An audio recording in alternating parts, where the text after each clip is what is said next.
Okay, hi, I'm back. Let's talk all things. Tori, I love you. Thank you so much for stopping by, saying hi. Appreciate it. I hope you're doing all right. I'm in the dashboard. I'm in the live studio, so I just play around with it. Oh, you can't pin either, Stacy. Okay, that's good to know. So something's going on. Maybe it's just the way it is when we're in this part of it. I have some comments joined from your short videos. Well, hello. Thank you. I don't know what my short videos are. I love some of the messages that come up. What are we going to talk about today, y'all? I've got some. Yeah, Lynette, you're probably right. I've got some topics that we can talk about. I've always got a lot of things on my mind, especially after I've been catching up with the news, see what's happening around the world. So you can drop in some questions, or I can take it from here, and we can talk about some things. Let me know what's on your mind. I'm gonna bring up an article. I hope by now we talked on Wednesday about the Time magazine article, and it's titled "How Far Would Trump Go?" I think one thing that really bothers me is how many people don't realize the threat to our rights if he becomes president again, and how even he is trying to set up an authoritarian style government where I really believe he thinks that he's going to set up his kids for a succession. Thank you, Mateo, for the follow. Hi, Darcy. Yes, for sure, 100%. It's scary. Christian nationalism. Christian nationalists want us to become a Christian fascist country where everything around our laws, our way of life is filtered through the extremist Christian belief. And I say extremist because we're talking about the ideology that is centered around, let me move my camera a little bit. It's centered around this evangelical Christianity. And basically, if you don't look like, love like, and believe like they do, your rights are going to be in jeopardy. And I believe that that's where the tension between MAGA Republicans and Christian nationalists. Now, there's overlap for sure. There's absolutely overlap, but there's also separate agendas, which is why I think Mike Pence and Liz Cheney and people like Asa Hutchinson have come out and said that they do not support Trump for president because they see that he has a different agenda than they do. He can further their cause, but he can also threaten theirs, because if it's going to benefit Trump to do something outside of the Christian nationalist agenda, he's absolutely going to do it. And I think that they see him as an unhinged partner in what they're trying to do with this country. So that's very, very concerning. His supporters, hi Salt's mom, his supporters aren't the ones getting their rights stripped away. Absolutely not. Hi, I leave breadcrumbs. Hi, dear one. How are you? It's so good to see you. So good to see you here. So be paying attention. What's happening in his trial, what's happening in all his legal problems, because, rabies, you say he's able to run. That's a problem. It absolutely is in our country. How can someone who's being convicted, the problem is he hasn't been convicted, he's been impeached, but he was only impeached by one house of Congress. So that's the problem. Hi, Rabies. Anybody have any questions for us? I'll just keep babbling. It's support your host. Tap, tap, tap. Heidi, you're so good at that. I really do appreciate you doing that. I appreciate you sharing the live. When it comes to self-promotion, I'm the worst. I'm getting better at it, but is Trump okay? That's a good Raider Dan. Let's talk about this whole Antichrist.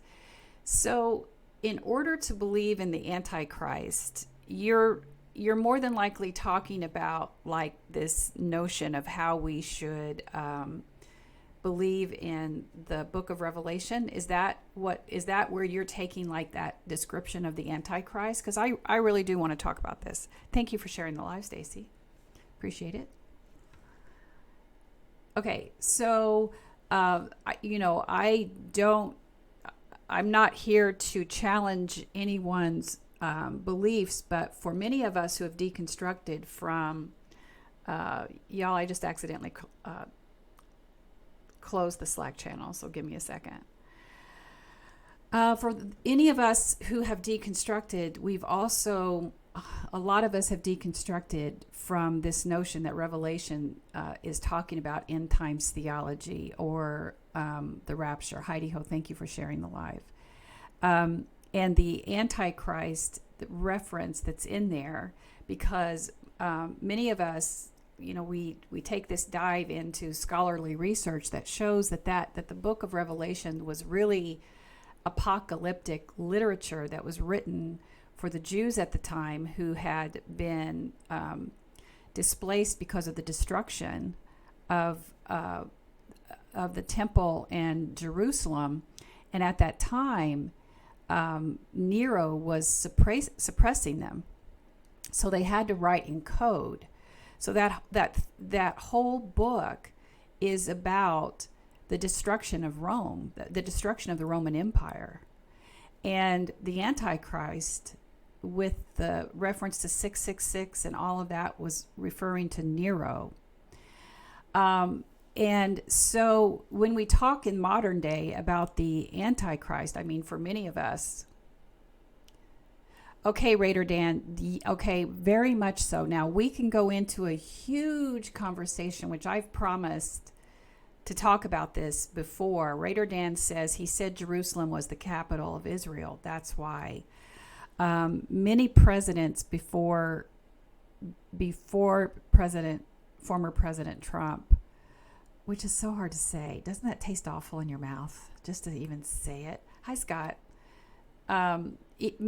Many people before President Trump said that they were going to move, I believe it was the U.S. Embassy back to Jerusalem.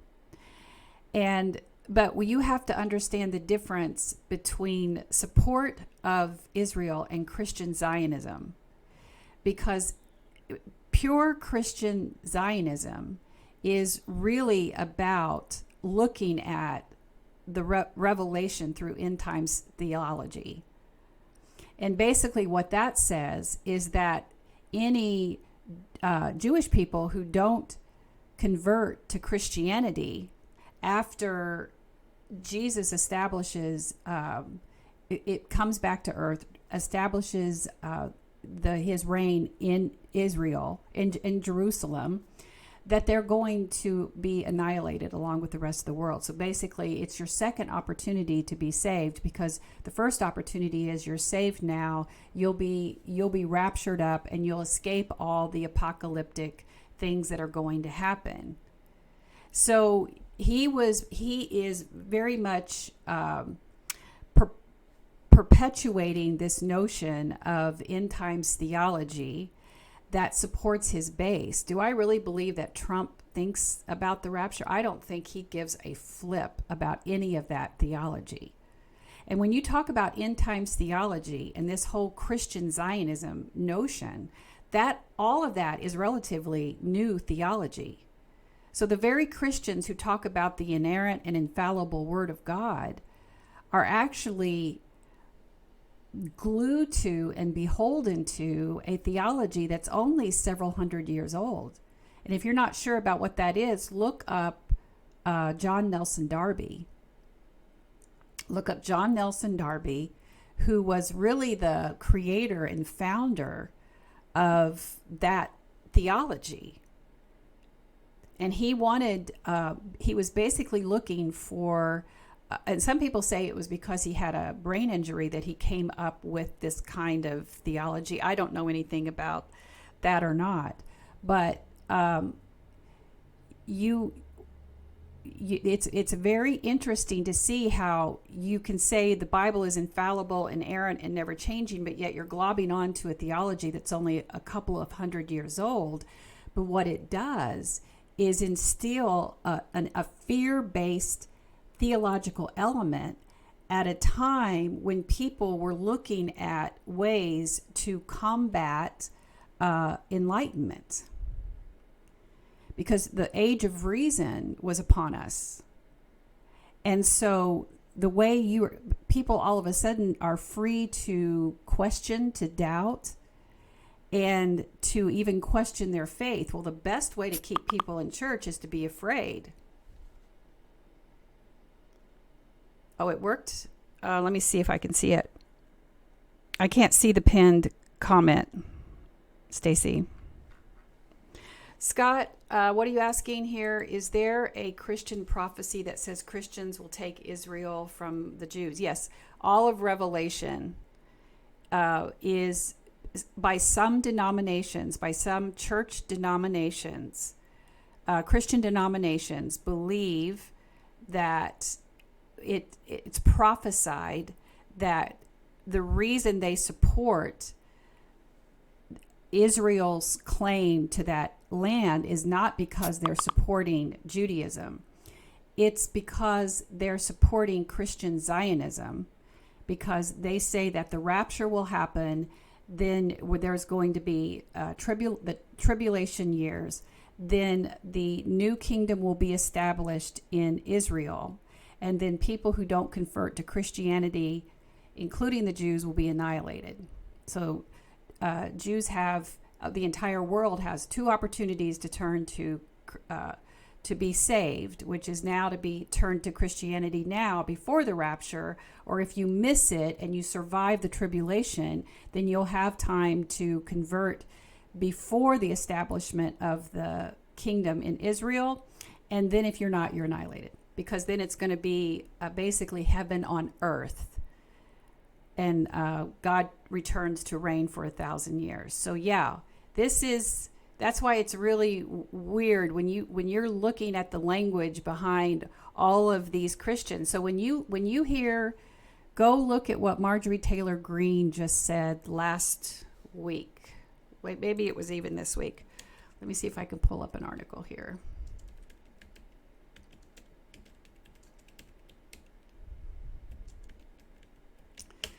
So,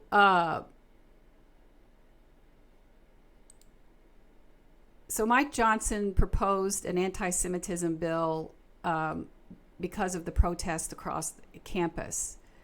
So, and let's be clear that protesting a G-side is not inherently anti-Semitic. That doesn't mean that there aren't factions that are being, but that in and of itself does not make the protest anti-Semitic. Marjorie Taylor Greene, who is very much a faction of these extremist Christian nationalists, would not support this amendment because she says that, let me come here and see where it says exactly what she said. Let me go find a different article. Let me try to type.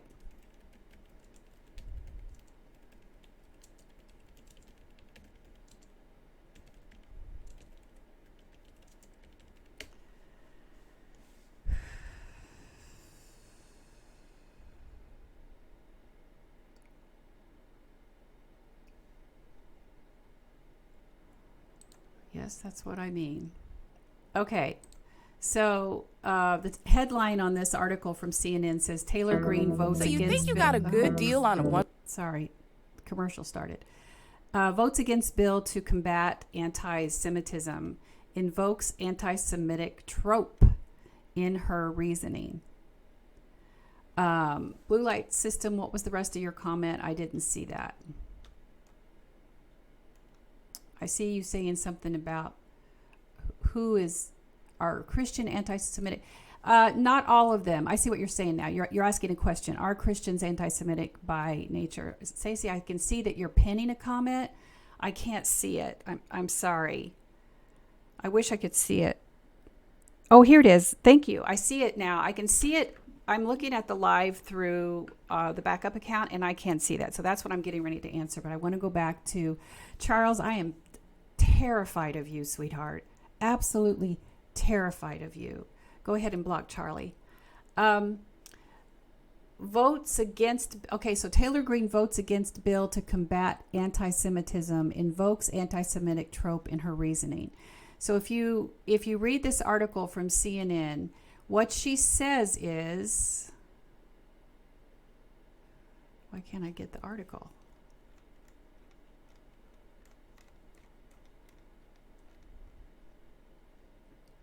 All right, I'm tired of messing with this. Something's going on with my computer. What she basically says is she won't support it because everybody knows that the Jews unalived Jesus. Now that is a trope that causes anti-Semitism inside Christianity. So the very people, but in some, what she's doing, just like she has done all along, Marjorie Taylor Greene is saying the quiet things out loud. She was one of the first Republicans to come out and start calling herself and being proud of the title Christian Nationalist. They started before. You didn't want to be near that. You didn't want to be near that label. And then all of a sudden she's on, I think, either Turning Point or maybe even at CPAC saying, I think it's fine to be called a Christian nationalist. So then all of a sudden people started embracing that title. What she's doing here is saying the quiet thing out loud. That anybody who has ever sat in those pews have heard this. If you've watched the Passion of the Christ, you see where this trope comes from. When it was the Romans who unalived Jesus. The whole narrative of trying to turn it into what it actually being in the hands of Pontius Pilate, who very much was a tool for the Roman Empire, but he had no power. He couldn't decide one way or the other. His only power was through the bidding of the Roman Empire. Jesus came on the radar of the Romans when they saw that their own religious leaders could not control him. Could not keep him. They were fine with having Judaism be a part of their empire and fine with whatever the religious leaders wanted to do until you couldn't control those and they started to get a following. He was a threat.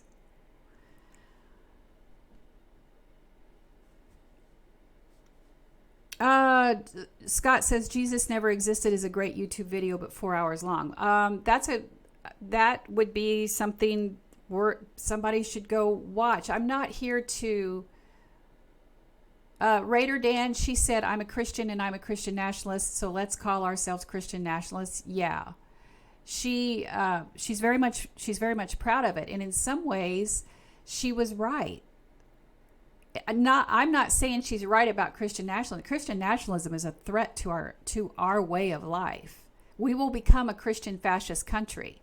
We won't be free to believe. We won't be free to speak out against Christian nationalism if they become in power. All you have to do is look at Project 2025 to see what they have planned. It's radical in so many ways. If you want to read a good book, read How Jesus Became God by Bart Ehrman. How Jesus Became God by Bart Ehrman. Okay, let's see. Yeah, God does not mention America anywhere. No. My beloved says, America is not mentioned in God's word, so why do white people get this stuff? Where do white people, I think is what you meant, get this stuff? We get it right from the church. American evangelical Christianity is rooted in white supremacy. It absolutely is. And the control of the Southern Baptists, the Southern evangelicals, is still radiating up into today. The very evangelicals who used their faith, their Christian faith, to justify the enslavement of black people. That is the lineage of Christianity in America. So you actually will have Christians on the street because the only way they've ever studied the Bible is through what's spoon-fed to them from the pulpit. That's the only way they've ever studied the Bible, what the preacher says, and that is endorsed. That's the way that you actually are taught, to just believe what the church leaders tell you. Anything out of that is often seen as a threat. Blue light system, yes, there were many. Even though there will be the blue light system says so Baptists started the White Cape Order.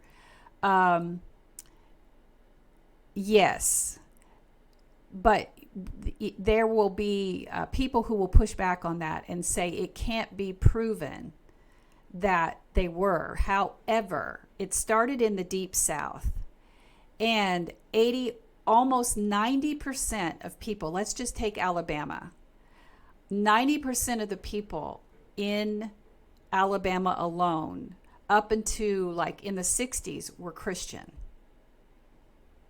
90%. So at that number, the connection to people who were part of the White Capes, and then sitting in there doing their thing on Saturday, terrorizing people on Saturday, and then sitting in the pews and praising Jesus on Sunday, is absolutely, there's a line that can be drawn there.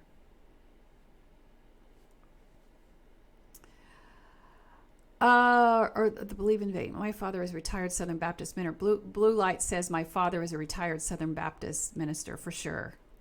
For sure. Scott, I believe the worship of Christianity and Islam are really a revisit of Canaanite gods, Moloch and Baal. Well, I don't know about that. I don't know where you get that. But I don't know what that is. Raider Dan says, yes, systemic racism is originating very much in white supremacy, and its connection to certain American evangelical Christianity is undisputed. It's there. It absolutely is there. So make sure, if you have not read, I don't know why I can't open it, but there is an article on CNN that is, wow. I'm sorry. This every Charmin time Ultra. I go to it, I get a toilet paper commercial. So I don't know what's going on here. But look for Taylor Greene votes against bill to combat anti-Semitism, invokes anti-Semitic trope in her reasoning. The actual article won't open for me, but go read it. If you don't understand what this trope is, make sure that you read it. What can we do to prevent Christian Nationalist takeover? Where we are right now, the best thing that we can do is vote. The best thing that we can do is vote, but also pay attention right now what's happening on the local and state level, because where Project 2025 is getting its grip on us and eradicating our rights is at the local and state level. So that's where you see Moms for Liberty working behind the scenes to get people on school boards, to get them in local government, to get them on state, as a state legislature. That's where they're banning the books. So pay attention to what's happening in your own backyard. Then you have to vote. Even though I will be the first to admit that our democracy it's set up to perpetuate itself in a patriarchal structure. It's set up like that. It needs to be changed. It needs to be dismantled. And until we do that, it's constantly going to skew to protect the white Christian man. Because if you look at the demographics of who is in power, either on the national level and most often on the state level, unless you're in a primary heavily blue area, your legislatures, your civic leaders are not going to accurately reflect the demographics of the people who live there. And that's because patriarchy protects patriarchy. And people might say, well, there's just not enough people who run for these offices. It's because they're not prepared, they're not encouraged, they're not supported, they're not recruited. So we have to make sure that the system changes. So in some ways, the way our democracy has worked, it kind of perpetuates itself. We never get above the point where we actually can make systemic changes. Now, granted, I'll be the first to admit that President Biden has made some monumental changes. And I think he's actually come very close recently talking about the threat of Christian nationalism. Or if Trump gets into power, he'll never leave. He has no plans of leaving. I don't care what he says. He has no plans of leaving. The scary part is also what are the Christian nationalists planning on doing even if we vote Biden back in? Because I think there is a very good plan that there's a very good chance that Mike Johnson will not certify the votes in November. And I think that's why he's scooting on down to Mar-a-Lago all the time and having dinner with former presidents. This is unprecedented, disgusting behavior. So what needs to happen is we need to make sure that we're staying very close to what's happening, keeping our eyes on the radar so we see what's happening.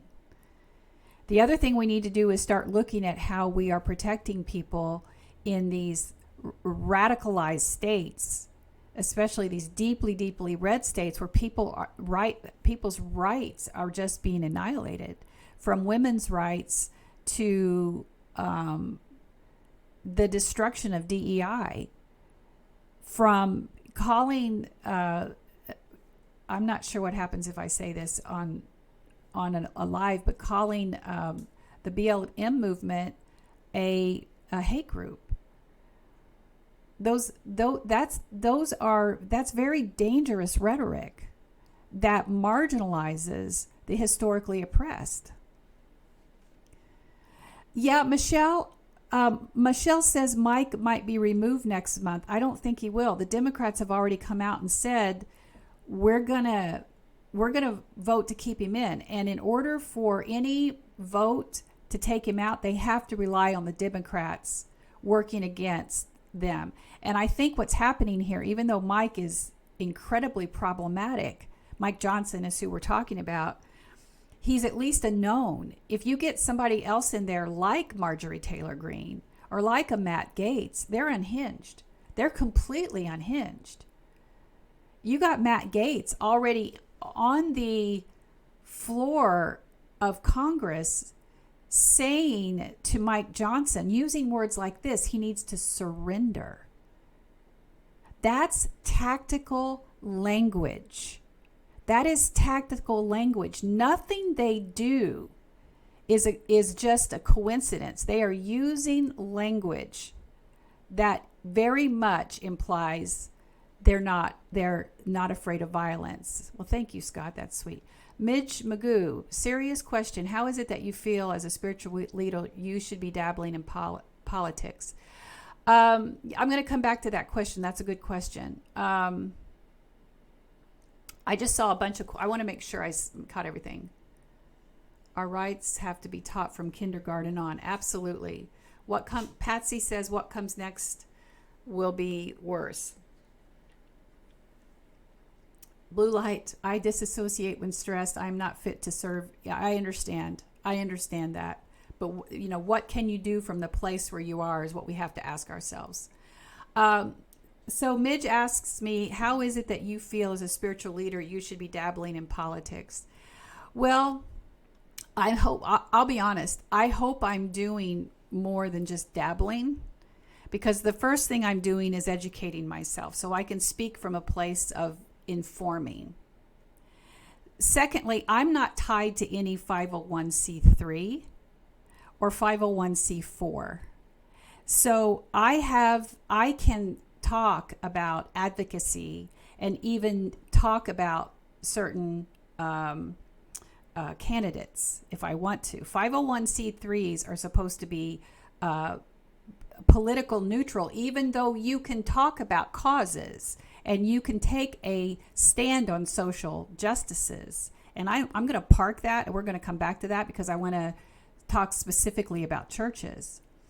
But when I went to seminary and I knew that I was going to be, that I was deconstructing from my evangelical Christianity faith, I knew what the tie was between political ideology and religion.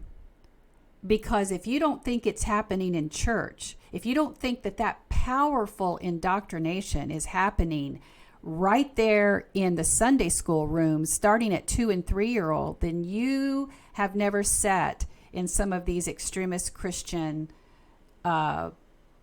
Sunday schools or church services, where they might not ever mention a name, but you know exactly who you're supposed to vote for. And the way they do it how many of you have ever been to a Joyce Meyer conference, especially in the 90s? How many of you saw when she gave her platform to her husband? Because I was a faithful Joyce Meyer follower. So I saw the transition from her go to, very much an evangelical mindset to allowing her husband to come to the platform. And he never once mentioned Republican or Democrat. He never once mentioned anything. But before he ever started speaking, he played a propaganda video, talking about the need for Christians to take back America. So if you think this Christian Nationalist agenda just started with Trump, this has been going on for 50, 60 years. And he made it very clear when he showed protests that were showing Black, Indigenous, and people of color. What do you think there? And then putting over there that our country is falling apart. Then showing pride festivals and saying we've got to get back to God. Sin is rampant. What do you think the message was?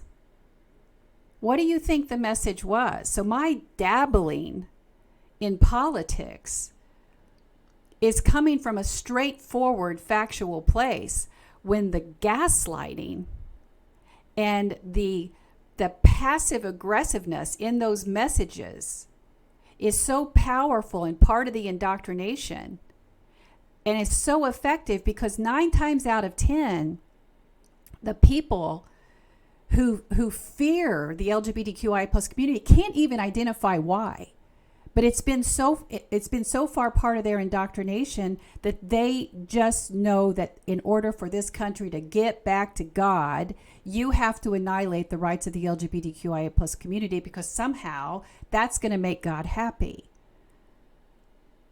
So my responsibility as helping people deconstruct from Christianity is to deconstruct from this mindset that everything you were taught was to indoctrinate you to belong to be beholden to and submit to that church authority so that you would continue to perpetuate that institution, oftentimes sacrificing your well-being to do so. So as my mother is fond of saying, my conscience is not only clear for the message that I bring to my platform and my responsibility and my accountability for it. This is exactly why I was trained and went to school. And one of the first things I tell people, I'll have people who come here who have so much harm and so much hurt from the things that have happened to them in church.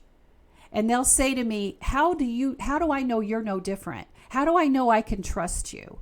And I'll say, you should not trust me. Don't ever trust a spiritual leader at the level you trust them.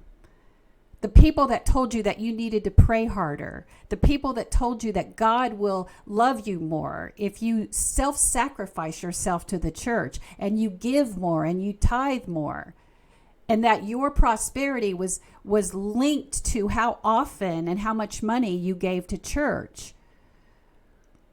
I don't ever come out here and give yourself to another spiritual leader that way. I want you to be spiritually empowered. That's what I want. If you come into spiritual counseling with me, if you attend one of my workshops, sure, you come and I can help you. But the purpose of that is that you are not going to have to perpetually stay in a relationship with me in order for you to be fully whole.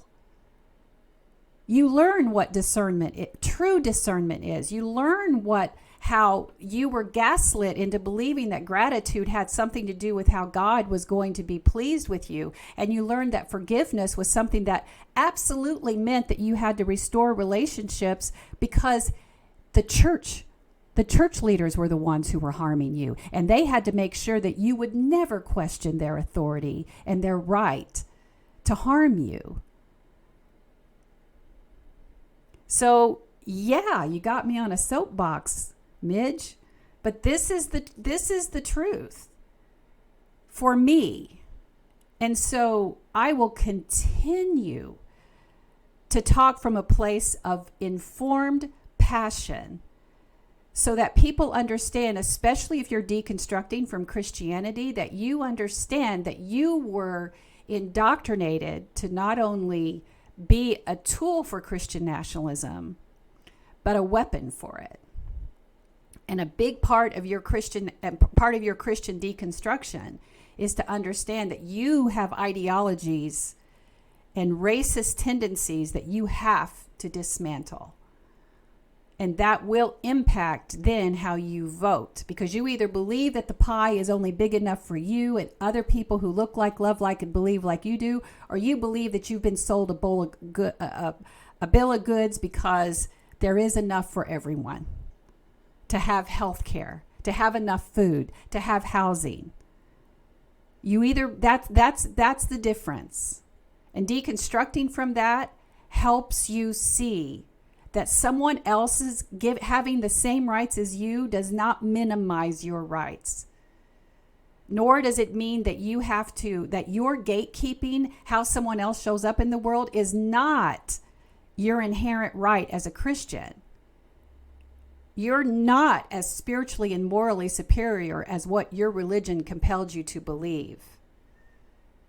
Actually, spirituality that has any kind of judgment in it that causes you to think that you have the right to suppress someone else's rights can never be reconciled with authentic spirituality, because spirituality is only kind and compassion, and it works from a place of that wants you to work for the good of the whole, to leave this world a better place than you found it. Okay, church is over.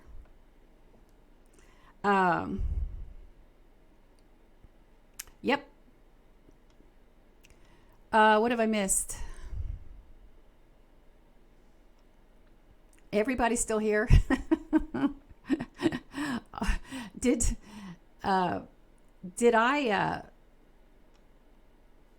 Midge leave? Oh, they had to be blocked. Did it get bad? I see Midge's last comment. Oh, let's talk about that, shall we? So Midge says, well, God will judge you for your supportive, I don't think I can say that word. What are they saying? Shmortion? I'm not good at this vernacular that we're supposed to be used. We're talking amongst ourselves. Sherry says, we're talking amongst ourselves, Carla. You know what? Keep doing it. Keep doing it, Sherry. I love it. And I can see she was blocked. But what she said, pro-life is a hypocrisy. There is absolutely no way that any Christian can call themselves pro-life. And I think that is a narrative that needs to be not only taken from them, but hold them accountable for what they are, which is pro-birth. Because pro-life would care about a child who does not have enough food, who does not have a home, whose parents can't fund their education. They don't care about any of that. They perpetuate that harmful trope because they are buying into a system that continues to ensure that there will always be subsets of our population who can never reach as high as they are. They're part of the religious patriarchal structure, and they're working in cooperation, and they're high enough that they'll never be harmed by it. They'll never be harmed by it. And the other hypocrisy of this, and I know this for a fact, that every one of them who talks about and judges people who support a person's right to decide what to do with their bodies, every one of them has either utilized or knows someone who has reproductive health care options. Every one of them. They're all hypocrites. You can pepper them out. They are through. If you took, let's just take Joel Osteen's 25,000 church arena. You put a red dot on everyone who has utilized reproductive health care options. Let's just call it that. They would be peppered all around because they're hypocrites. What they mean is, I don't want it for you, but as long as I have access to it, because I have privilege and I have the resources and I have the ability to go someplace else, I just don't want it for you. That's what they mean. That's what they mean. It needs to be called out completely. I wish I knew what was going on with the bear. Oh, what off the return? What? That's right, my beloved. My beloved. I can't repeat that comment. Neuroscience mom, hi. Too few care about life and others have here and only want the reward of heaven. It's all selfish. Now that's a really, really good point, neuroscience mom, because another operative of the even modern American evangelical Christianity tactic is to make sure that you focus on salvation. Keep your eyes on the reward in heaven. Even if you're suffering here, that's why I say to the detriment of your well-being, they will minimize your value. And they try to keep you focused on salvation because they know that they're competing with the pain of the world that 9 times out of 10 they're causing. They know they're competing with that. But in order to perpetuate this institution, they got to keep you focused on their narratives.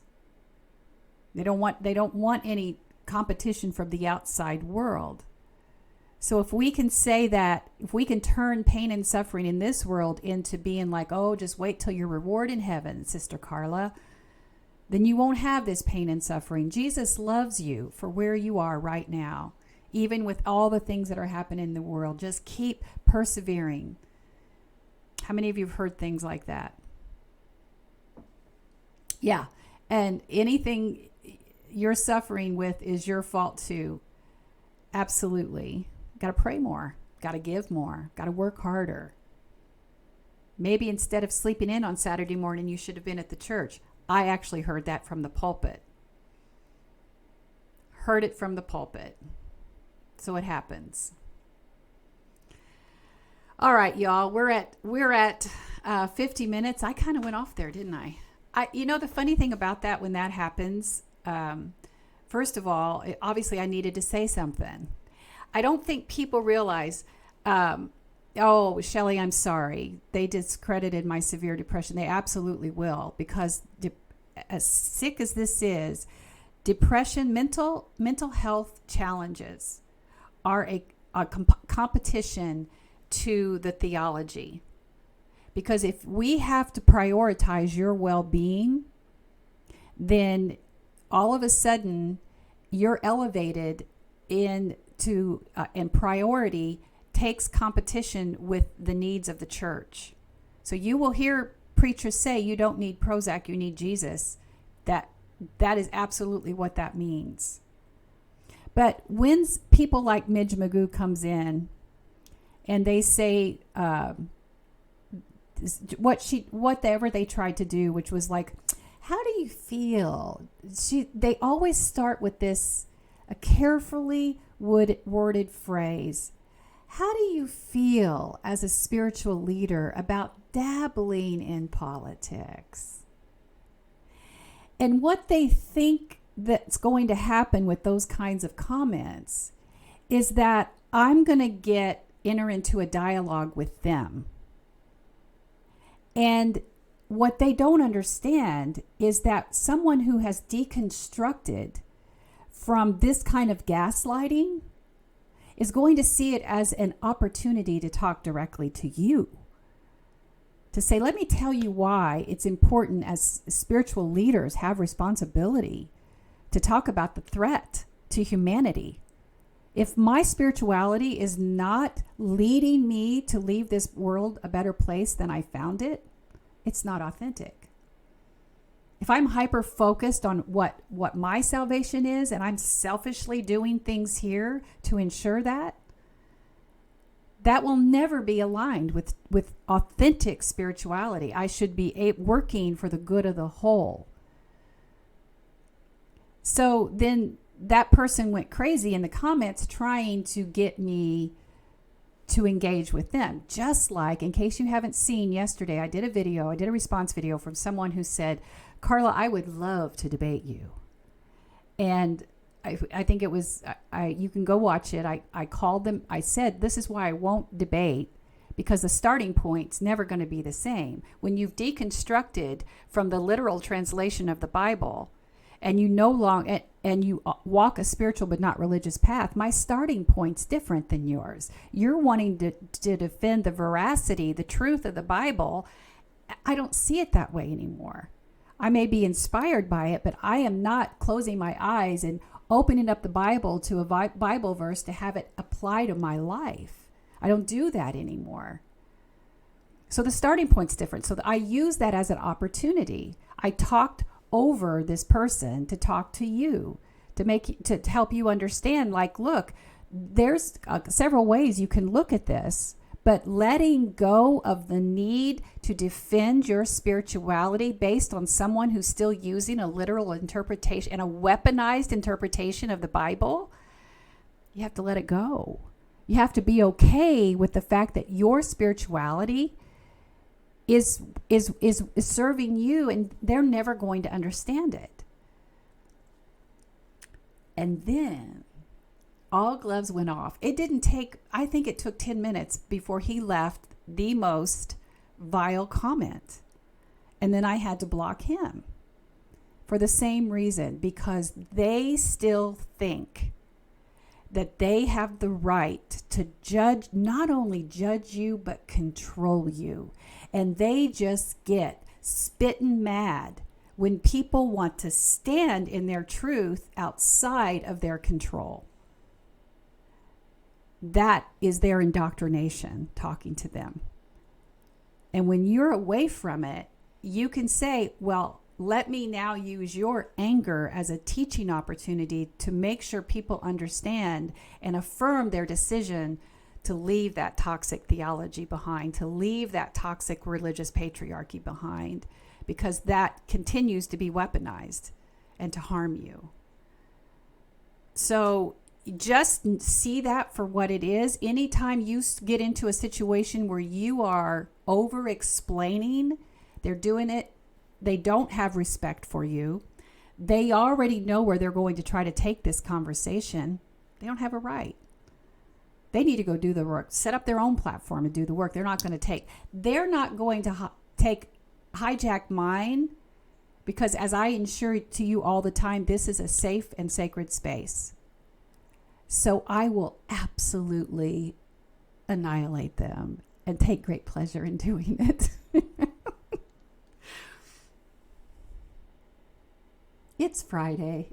It's a new month. Look, my face is red for saying that. Oh, Lordy, Lordy, Lordy. Okay, are we okay? Oh, the look on your face when you said that. Oh, Mary Beth. That's my sister. She knows that look. She knows that look. I'm like, oh, did I really just say that out loud? I said that out loud, didn't I? Oh, you all, you beautiful souls. This has been wonderful. And it looks like y'all had some really good comment. Neuroscience Mom, how do you learn to read the Bible and not get triggered or shamed for it? Was taught weaponized. The first, okay, I'm going to answer this question, then I'm going to call it a day. Thank you, Stina. That is a very good question. How do you learn to read the Bible and not get triggered or shamed for it? For how it was taught, weaponized.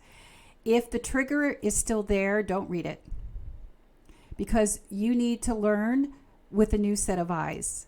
So deconstructing from that, how it was taught to you, is the first thing that you want to do. Some of the books that I started with, and I'll admit that some of these are old. I am going to start reviewing books. Is that something y'all want me to do, is start reviewing books? Because I'm thinking about doing this. I'm really excited about it.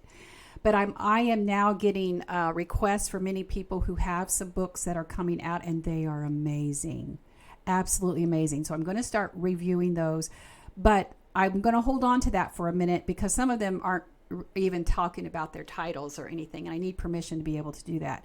But for me, John Shelby Spong, so feeling that empowerment, Christianity Must Change or Die, Jesus for the non-religious, How Jesus Became God from Bart Ehrman.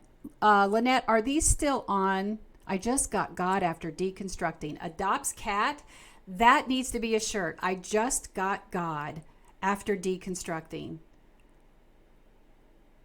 I'm telling you, I've got goosebumps. I've got goosebumps. That is it.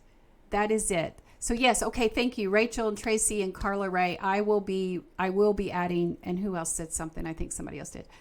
Yes, Neuroscience Mom. I will be reviewing. I'm excited about it. I really am, because there are some amazing books coming out. But go to books. One of my favorites is what was it? Rescuing. It's Adyashanti. Stacy, I know you know this book. It's one of my favorites. I cried reading this. I cried reading this book. Stacy, can you tell me, my book, Deconstructing, Leaving Church, Finding Faith, is in pre-order. I don't have the actual book sitting here right now, but I got this. How do I show it to you? Do. Shameless plug. It's in pre-order. We will be doing some readings of that and doing some Q&As about that as time goes on. We're getting ready to go into a strategy about that. Thank you, Shelley. I'll be sure that you get a signed copy. I have another book I want you to think about. John Shelby Spong. Oh, I know what it is. Zealot. Bart Reza Aslan. Rezaaslan. Zealot. Because it's very important for you, even though some of this might not resonate with you, you need to see what scholars have to say about Jesus. People who have spent years outside of that framework of indoctrination, where the Bible was weaponized to control you, they've come out of that. Many of them, both Adyashanti, I'm not sure about Reza, but I know Bart and John Shelby Spong all deconstructed elements of their faith. Some of them are now agnostic. John Shelby Spong passed away a couple years ago. He was Episcopalian. Adyashanti became Buddhists. Came from a conservative Christian family into Buddhism. So you see that they deconstructed elements of that and then went down other roads to discover and then offered that wisdom through their books. And like I said, I will be adding these book reviews, and they are Resurrecting Jesus. Thank you, Stacy. Resurrecting Jesus by Adyashanti. It's one of my favorite books. I've got that thing highlighted all over the place.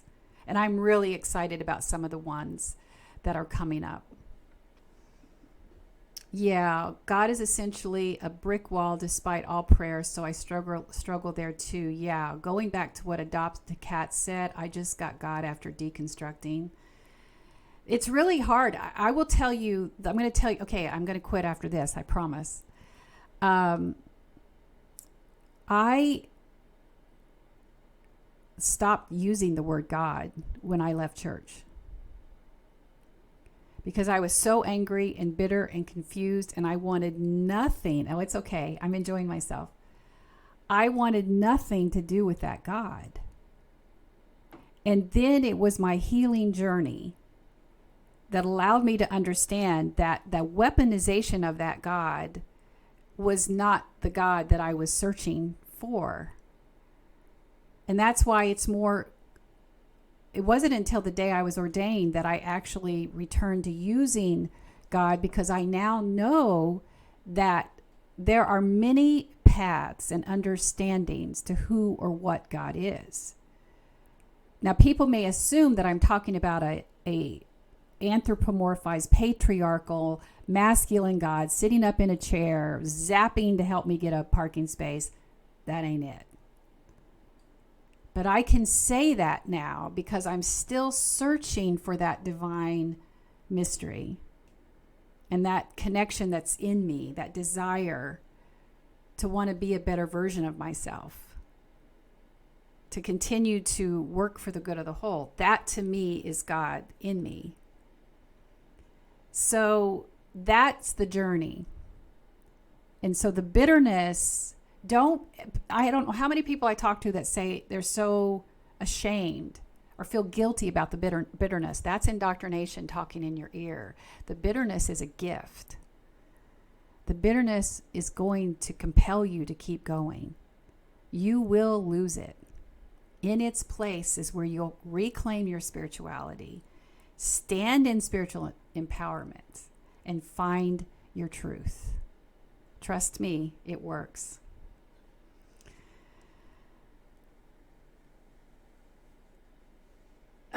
The spiritual wool over y'all. Yeah, we got a lot of indoctrination. It's bad, especially from the boomer energy. Jackie says God is energy, Christ consciousness. Christ consciousness is a wonderful wonderful practice to research, to study, to dive into. If you've never read anything by Richard Rohr, R-O-H-R, I believe the book might be Christ Consciousness. You can find his work at Center for Action and Contemplation. That might be something for some of you to go to. Nell has a question. Yeah, please save it for next week. Yeah, okay, his Trinity book. Good.